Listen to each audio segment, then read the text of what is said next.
दिल्ली विधानसभा का जो बहुत ही तेज़ कैंपेन चला बीते 4 हफ्तों से 1 महीने से, उसका अब परिणति का वक्त आ गया है। परिणाम कल सुबह आ जाएंगे। वोटिंग हो चुकी है। पिछली बार से कुछ फीसदी वोटिंग कम हुई है, यानी 2020 की विधानसभा के मुकाबले। एग्ज़िट पोल्स आ चुके हैं। एग्ज़िट पोल्स करीब 14 या 15 आए हैं और उनमें से ज़्यादातर ने, मेरे ख्याल से 2 को छोड़ दे तो सब ने ये कहा है कि दिल्ली में इस बार परिवर्तन की हवा है और करीब 26-27 साल का वनवास भाजपा का दूर होगा और भाजपा यहाँ पे सरकार बना पाएगी। आम आदमी पार्टी जो दिल्ली में बीते 10-11 साल में पैदा हुई और सत्ता में है, वो आम आदमी पार्टी अब इस वक्त हार रही है और मुख्य विपक्षी पार्टी की भूमिका में होगी। ये एग्ज़िट पोल्स का कुल निचोड़ है। अलग अलग एग्ज़िट पोल के आंकड़े कुछ आगे पीछे हैं, इसलिए मैं नहीं बता रहा हूँ। पर मैं ये कहते हुए भी इस वीडियो को बना रहा हूँ कि एग्ज़िट पोल्स जो किए जाते हैं, क्या वो वाकई में बहुत ही साइंटिफिक होते हैं? अगर वो साइंटिफिक होते हैं तो उसकी तरीका क्या होता है करने का, मेथडोलॉजी क्या होती है, वो पता होनी चाहिए। दरअसल 2 दिन में एग्ज़िट पोल आए। पहले तो 5 तारीख को आ गए, उसी दिन शाम को जिस दिन पोलिंग थी, और कुछ कल आए उसके 24 घंटे के बाद। जो कल आए हैं वो 4 एजेंसीज़ के हैं, C voter, Axis My India, today's Chanakya और CNX। ये तीनों चारों कंपनियां ऐसी हैं जो अतीत से ये काम करती आ रही हैं। अलग अलग न्यूज़ चैनल्स पे, अलग अलग अखबारों पे, अलग अलग वेबसाइट पे बाकायदा कमीशन तरीके से ये लोग काम करते रहे हैं और अपना सर्वे, ओपिनियन पोल भी करते रहे हैं और एग्ज़िट पोल भी करते रहे हैं। सिवाय एक्सिस को छोड़ दिया जाए, एक्सिस सिर्फ एग्ज़िट पोल करते हैं। उनके पास एक साइंटिफिक मेथड है, साइंटिफिक डेटा होता है, इसीलिए उनके सर्वे सही भी बैठते हैं, उनके सर्वे गलत भी होते हैं। गलत होते हैं तो बाकायदा उन लोगों को माफ़ी मांगनी पड़ती है कि हम ठीक से आंक नहीं पाए। लेकिन पहले दिन जो 10 एजेंसीज या 10 या 11 एजेंसीज के सर्वे आए, उनके बारे में थोड़ा सा रिसर्च मैंने किया है। कौन सी एजेंसीज है, कहाँ से, क्योंकि कई लोगों ने, कई खासकर पॉलिटिकल एनालिस्ट ने, पत्रकारों ने कहा कि इनके तो नाम तक नहीं सुने, कहाँ से पैदा हो गए, ये कौन लोगों के लिए काम करते हैं, आज तक कभी किसी बड़े चैनल ने या बड़े अखबार ने या बड़े पब्लिकेशन हाउस ने इनको क्यों नहीं कमीशन किया। तो कुछ ऐसी इन्हीं एजेंसीज के बारे में बात करना चाहता हूं और इन एजेंसीज जिन्होंने ये किए हैं उनसे मैं जानना चाहता हूं कि उन्होंने ये सर्वे किसके कहने पे किया, किसने कमीशन किया, किसने पैसा दिया और क्यों इन्होंने अपने आंकड़े, अगर किसी प्राइवेट एजेंसी के तौर पे काम कर रहे थे, किसी इंडिविजुअल के लिए, किसी पॉलिटिकल पार्टी के लिए, तो फिर इन्होंने इन आंकड़ों को सार्वजनिक क्यों कर दिया। क्या ये चाहते हैं, क्या ये पब्लिसिटी चाहते हैं, क्या ये अपना नाम चाहते हैं ताकि आने वाले वक्त में अलग अलग न्यूज़पेपर्स, अलग अलग चैनल्स इनको हायर कर सकें? क्या इनके पीछे की मंशा है? क्योंकि इन्होंने मेथड नहीं बताया, इन्होंने सैंपल साइज नहीं बताया, इन्होंने ये नहीं बताया कि इन्होंने ये सर्वे किसके लिए किया है। हर याद रखिएगा, कोई भी एजेंसी जब सर्वे करती है तो जाहिर तौर पर वो किसी के कहने पर करती है, क्योंकि वो जो उसको असाइन करता है कि सर्वे करो जाके, वो उसके बदले में उसको पैसे देता है। इसमें कितना पैसा मिला हम नहीं जानना चाहते, वो आपका अधिकार है। आप RTI के दायरे में नहीं आते, आप मत बताइए, पर ये तो बताइए किसके कहने पर किया और क्या आपका सैंपल साइज था। खैर, चाणक्य स्ट्रेटजीज, एक एक करके बात करता हूँ। चाणक्य स्ट्रेटजीज जिसने भारतीय जनता पार्टी की सरकार बनाई है, अगर आप गूगल पे जाएंगे, इंटरनेट पे जाके इनके बारे में ढूंढेंगे तो पता नहीं चलता है। इनकी वेबसाइट तो है, पर ये कौन लोग हैं, इनका कोई अता पता, नाम, इनका डायरेक्टर कौन है, इनके बोर्ड ऑफ डायरेक्टर्स पे कौन है, इनके बारे में कोई जानकारी नहीं है।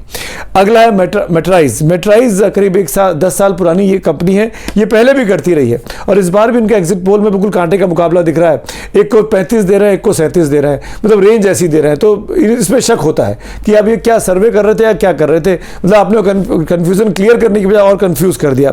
हालांकि ये पुरानी एजेंसी है, पहले भी काम कर चुकी है, ये अलग अलग पॉलिटिकल पार्टीज के बारे में काम कर चुकी है, इनकी वेबसाइट पे इनका जिक्र है। मनोज कुमार सिंह इसके डायरेक्टर हैं और ये सी वोटर के साथ भी पहले काम कर चुके हैं और वहां से अलग होकर इन्होंने अपना ये नई एजेंसी बनाई है।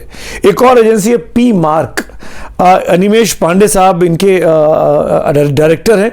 इनका सर्वे भी बीजेपी के लिए किया, लेकिन किस बीजेपी के लिए करते रहे हैं पास में। इस बार किसके लिए क्या सैंपल साइज था, पी मार्क ने नहीं बताया। पीपुल्स पल्स, ये एक और एजेंसी है, ये रजिस्टर्ड कंपनी है, आपको बता दूं 2018 से रजिस्टर्ड है, हैदराबाद बेस्ड ये कंपनी है। 2 लोग इसमें इसके डायरेक्टर हैं, जो कि गूगल पे आप जब देखते हैं जाके तो पता लगता है, अविनाश चिदाराबोरिया और अल्लू शिव कृष्णा। अल्लू शिवा कृष्णा, अल्लू अर्जुन की तर्ज पर। और ये इन्होंने अपने सर्वे में बीजेपी को 51 से 60 सीटें दी है। ये वाला सर्वे है जिन्होंने सबसे अधिक सीटें बीजेपी को दी है पहले दिन जब आए थे 5 तारीख को।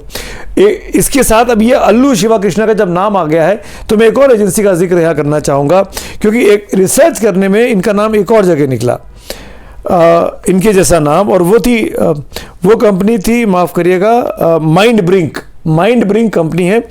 इसमें भी अल्लू शिवा कृष्णा इसके डायरेक्टर भी हैं और यहाँ पे नवनीत कुमार इनके साथ डायरेक्टर हैं। और माइंड ब्रिंक के सर्वे में आम आदमी पार्टी जीत रही है। तो अल्लू शिवा कुमार की 2 कंपनी है, एक में वो भाजपा को जिता रहे हैं, एक में वो आपको जिता रहे हैं। तो मैं कैसे इनके सर्वे पर भरोसा करूँ, ये जनता क्यों भरोसा करे।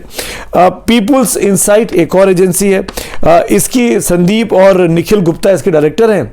और इनकी वेबसाइट पर आप जाएंगे तो इन्होंने तमाम बीजेपी नेताओं के साथ अपनी फोटो लगा रखी है और लगता है कि ये बीजेपी के लिए इंटरनल सर्वेस करते रहे, इंडिविजुअल बेसिस पर या कैंडिडेट बेसिस पर पार्टी जो कराती है वो इसीलिए इनके सर्कल के लोग दिखते हैं। पीपुल्स इंसाइट है इनका नाम। एक कंपनी है जेवीसी जिसका सर्वे आया, जिसने बीजेपी की सरकार बनाई। इनके बारे में कुछ पता ही नहीं चल रहा है, इनकी वेबसाइट पर जाके कौन है, कहां से आए, बस इतना पता लगा कि टाइम्स नाउ के साथ उन्होंने 2024 का लोकसभा सर्वे किया था। पर जेवीसी का क्या क्रेडेंशियल्स है, क्या क्रेडिबिलिटी है, गॉड नोस। एक है पोल डायरी, नवंबर 2017 से इस फील्ड में है। इनके जो डायरेक्टर हैं वो एक न्यूज़ चैनल में रिपोर्टर रह चुके हैं। अभिजीत, महाराष्ट्र बेस्ड ये कंपनी है, अधिकतर महाराष्ट्र का सर्वे करती है, लेकिन बीते कुछ दिनों से ये नेशनल सर्वे भी कर रही है। पर इन्होंने भी मेथडोलॉजी नहीं बताई, इन्होंने सैंपल साइज नहीं बताया, इन्होंने नहीं बताया कि कितने सर्वेयर इन्होंने ग्राउंड पे लगाए थे। एक और कंपनी है डीवी रिसर्च, 2019 से कंपनी बनी हुई है। अनीता अरविंद पाल, उमेश शिवकृष्णा और उमेश शिवकृष्णा, इसमें भी एक शिवकृष्णा का नाम आता है।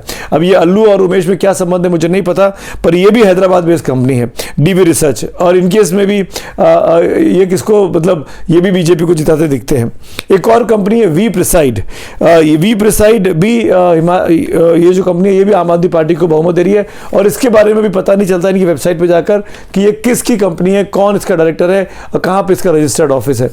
इसीलिए मैं कह रहा हूँ कि जो एग्जिट पोल्स आते हैं और एग्जिट पोल्स को तमाम पब्लिकेशंस या चैनल्स अपनी जगह अपने स्पेस दे देते हैं, इनके एग्जिट पोल जब गलत होते हैं तो उन चैनल्स की क्रेडिबिलिटी पर असर पड़ता है। तो ये बहुत ज़रूरी है कि ये व्यक्ति जो ये सर्वे कर रहे हैं, आप भी जब किसी का सर्वे देखें तो जरूर जानने की कोशिश करें कि वो किसके द्वारा कमीशन किया गया सर्वे कर रहे हैं, सैंपल साइज क्या है, कितने सर्वेयर ग्राउंड पर लगाए गए थे और कितने बड़े इलाके में उन्होंने सर्वे किया। क्योंकि सर्वे में हर एक व्यक्ति से पूछा नहीं जाता है, एक से पूछा जाएगा और 1 या 2 या 5 या 10 से, और उसको एक्स्ट्रापोलेट कर दिया जाता है, उसको बढ़ाकर उसका एक डेमोग्राफी के हिसाब से, जेंडर के हिसाब से अंदाजा लगाया जाता है। वहीं अगर आप एक्सिस का सर्वे देखेंगे, सी वोटर का देखेंगे, ये बाकायदा बता रहे हैं। एक्सिस ने तो यहां तक बताया कि महिला किस तरफ जा रही है, मुसलमान किस तरफ जा रहे हैं, जातियां किस तरफ जा रही हैं, किसने किसको वोट दिया। यही अंदाज पे सी वोटर का सर्वे भी दिखाई देता है, सीएनएक्स का दिखाई देता है, पर टुडे चाणक्य का नहीं दिखाई देता है। वो वोट परसेंटेज देते हैं और सीट देते हैं। तमाम डिटेल्स जो हैं, वो सैंपल साइज क्या है, वो टुडे चाणक्य ने कभी नहीं बताया।